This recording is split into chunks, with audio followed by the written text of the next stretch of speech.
Well, a few years ago, I bought a brand new car. At the time, I thought it was simply a contract of economics, born partly of necessity and partly of, well, lust. I needed to trade in my aging vehicle, and I really wanted that cute red one I'd seen in the parking lot. You know, don't you, that it takes at least 2 days to buy a new car? There's the day you sign the papers of intention. And then there is the day you sign even more papers of possession. And in between you worry, am I doing the right thing? All in all, it is an exhausting experience, and while you end up with a new car, you also end up with either debt or diminishment of capital.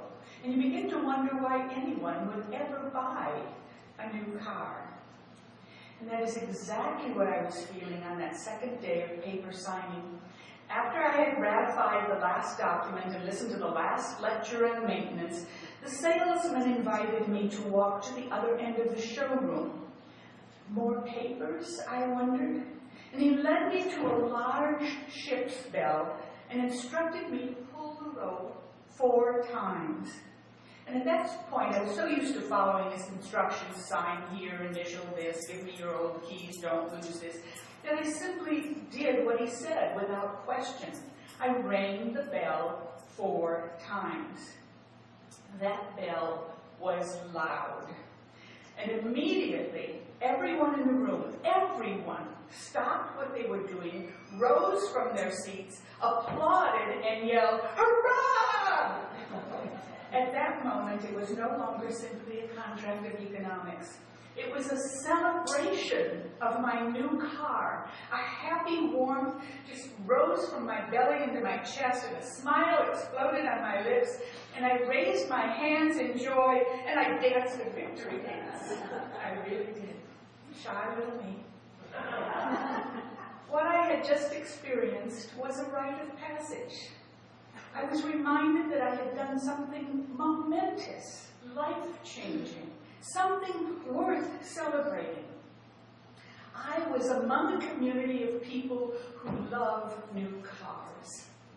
I had been transformed from an ordinary traveler to the driver of a queenly carriage and sent on my way in ritual style. I've been thinking lately about rites of passage. There are, you know, the traditional and popular rites, child dedications, marriage, graduations, memorial services. These are the bread and butter of rituals. These are the big kahunas that define our lives. All my mental examination of something we take for granted has simply led me to ask more questions.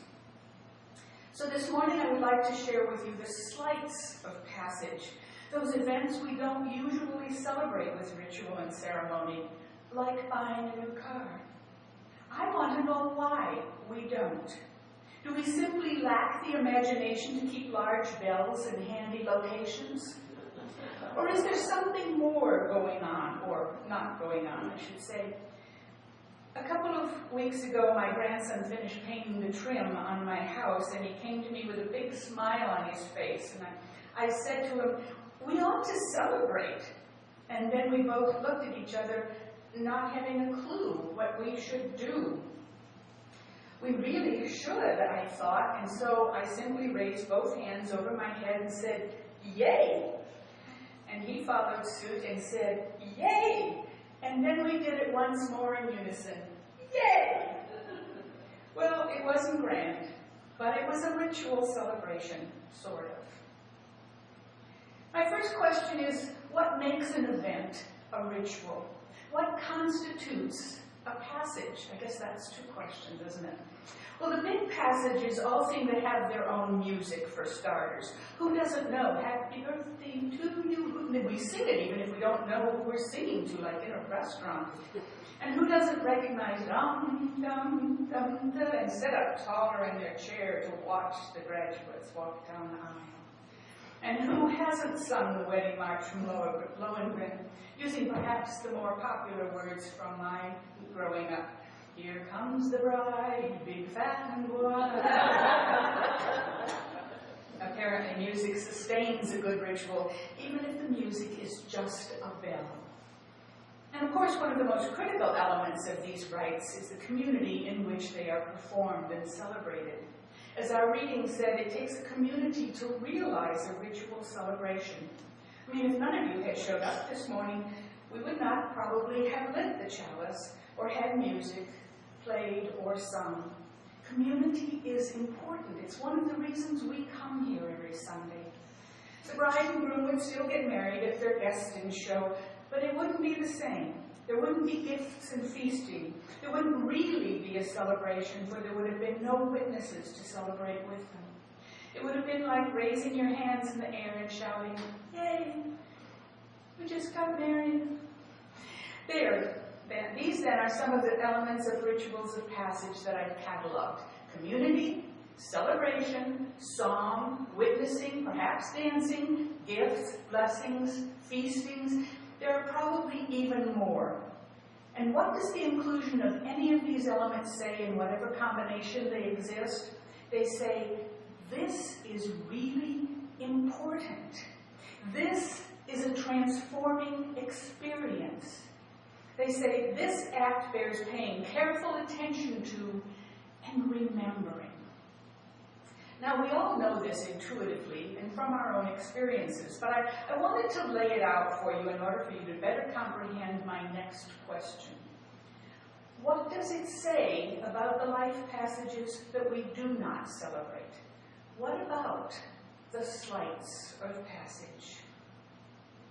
I want to start by examining a ritual that used to be more important, and in some places still is, and which we as Unitarian Universalists are trying to lift up again. The ritual of coming of age. In the Jewish community, the bar and bat mitzvah still hold a place of significant ritual demanding a family gathering, gifts, and religious celebration. And we've all heard of the Native American Spirit Quest or the Australian Walkabout, which are probably comparable. But of course, these belong to indigenous people, not modern people like ourselves. Perhaps that's why they're discounted. We do have coming-of-age ceremonies, and I understand we're working on one at Westside. But sometimes they're received with lukewarm enthusiasm by some, and often do not extend beyond the walls where they are celebrated. I believe the first ones were done in Kansas City in the mid-70s, and they didn't really catch on until the past 25 years ago. I recall a recent coming-of-age ceremony where the parents lamented that their parents wouldn't come to town for the granddaughter's ceremony, although they had made a big deal of her baby sister's dedication, something more familiar to them. Coming of age doesn't have the same power, the same scale of celebration in our society. And why do you suppose that is? I think it's because in our culture today, our children don't really come of age until many years after the original passage into puberty. We keep our children as dependents much longer than in the past. We educate them for a longer period of time. They live at home longer. And they do not consider marriage until much later in life than they used to. When they really come of age, become ready to stand on their own, they are already full grown. So we let graduations or weddings take the place of welcoming them into the adult stages of their lives. But it diminishes the importance of leaving childhood and taking on larger responsibilities. When we complain that our children don't grow up, we might have to acknowledge that we have slighted their passage into adulthood. Here's another age-related passage I think of. I have a painting that hangs in my bedroom. It shows in the background a line of older women looking toward a young woman in the foreground. When I bought it, the artist told me the story of the painting. She said, when I was a young girl and received my first menses, it coincided inconveniently with the coming of my mother's sister from the old country. I was eager to meet my aunt for whom I was named, but I was feeling a little sorry for myself, hoping she wouldn't notice that I was in pain or discomfort and running to the bathroom more often than usual. So imagine my surprise and embarrassment when my mother, on introducing us, said, "Today our Ruthie has become a woman." And then, imagine my shock when my aunt reached out and slapped me across the face. Before I could react, before I could cry, she hugged me to her breast and said, "Congratulations, Ruthie. May you know no more pain as a woman than a slap on the face. Welcome to womanhood." Sweet story. I like that story. An old-fashioned ritual no longer observed in this country. It was a big deal for her, and later in her life she painted the welcoming of a young girl into the community of adult women. It is a big deal, a life-changing deal for a child to become woman, and mostly we ignore it. Is it because it's about sex? Is it because it's about our body and our bodies embarrass us? Is it because it's about women's power? I don't really know, but I think we should be celebrating it for our daughters' self-esteem and for the recognition of them in the communities in which they grew up. At the end of life's ritual spectrum, after weddings and babies, all we really have to look forward to is our death. What does it say to all of us that we do not celebrate the saging, not the aging, but the saging of an individual, the coming into the age of wisdom? Other societies either do it or have done such a celebration. In Hindu communities, it is the third age of adulthood after coming of age and becoming a householder, and it is ritually recognized and celebrated.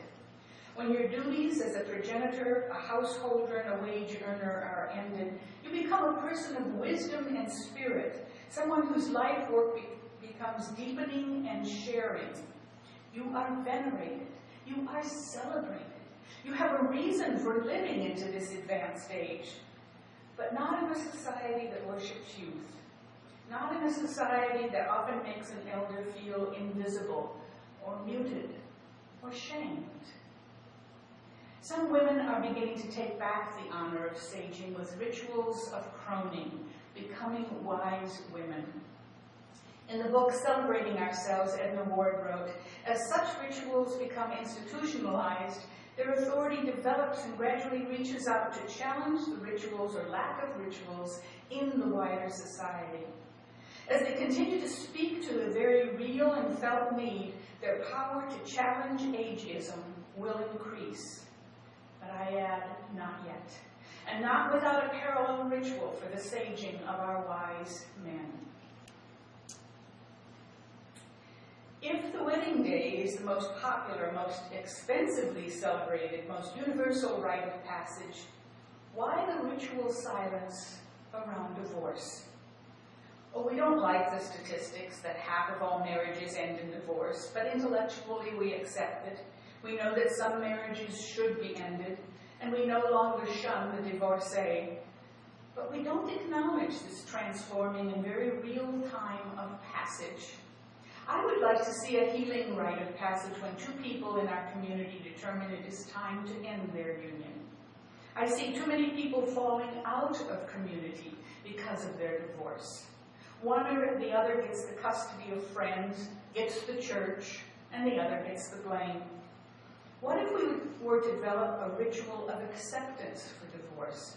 What if we could support in community two people coming together to accept the decision equally as adults? What if we demanded of them some promises as we demanded vows in their marriage ceremony? What if we held them to something like this? We promise to share the care of our children. We promise to be responsible about our shared assets. We promise that we will respect one another. We promise that we will share our communities of love and support. And then we could be more supportive. Perhaps there would be less pain, less acrimony, less guilt, fewer misunderstandings, fewer abandoned or emotionally damaged children. If we, as a community of friends and witnesses, supported this decision and took it out of the realm of adversary and shame, perhaps the experience might be more positively transforming, more worthy of celebration. Believe me, ritual does have power. A political power, a healing power, a social power, and a personal power. The ritual recognition of community and witnesses can be a potent force for good, for support, for affirmation, for healing, for celebration. This is why it is such a travesty that certain populations are often denied the ritual of commitment and holy union, although I'm happy to say this is getting better. It isn't just that gays and lesbians can't get a legal contract for their commitments to one another in many states, although that is important in itself. It is this denial of community support and affirmation and celebration. It is a travesty of much deeper proportion than is visible on the surface.